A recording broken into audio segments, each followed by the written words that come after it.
Bagaimana mengukur kesuksesan tanpa membandingkan diri? Di era media sosial, membandingkan diri menjadi kebiasaan yang sulit dihindari. Scroll sebentar saja.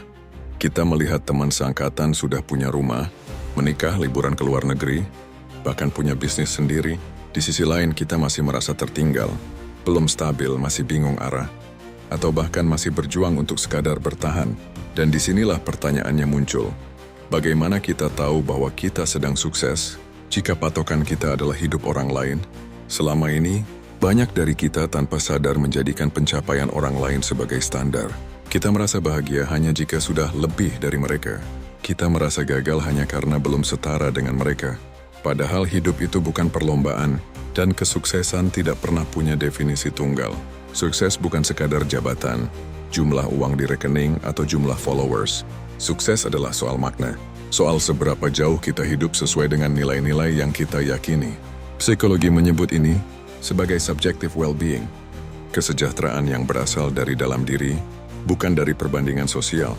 Dalam pendekatan ini, sukses adalah ketika seseorang merasa hidupnya bermakna, punya tujuan, dan merasa cukup, bukan karena lebih baik dari orang lain, tapi karena ia tahu siapa dirinya dan kemana ia melangkah. Masalahnya, kita hidup dalam budaya yang terus-menerus menyuruh kita untuk lebih cepat, lebih kaya, lebih terkenal. Dan yang lebih menyakitkan, kita diajarkan bahwa jika kita tidak punya itu semua, maka kita gagal. Lalu bagaimana caranya mengukur kesuksesan tanpa membandingkan diri? Pertama, kita perlu sadar bahwa setiap orang punya garis waktu hidup yang berbeda. Ada yang sukses di usia 25, ada yang baru menemukan jalannya di usia 40. Tidak ada yang terlambat. Yang penting adalah kita terus bergerak meski pelan.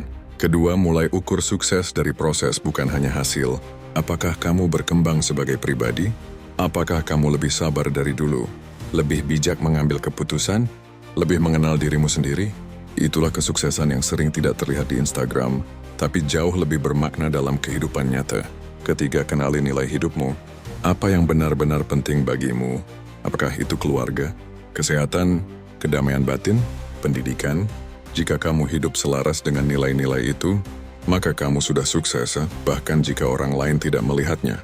Akhirnya, mengukur kesuksesan tanpa membandingkan diri adalah soal berani menulis definisi kita sendiri. Bukan mengikuti apa yang dianggap ideal oleh masyarakat, tapi mengikuti apa yang benar-benar membuat kita merasa hidup. Kesuksesan itu pribadi. Ia tidak butuh pengakuan massal, ia hanya butuh satu hal, kejujuran terhadap diri sendiri. Dan selama kamu terus berjalan, terus belajar, terus mencoba untuk hidup dengan utuh, maka kamu sudah lebih sukses dari yang kamu kira.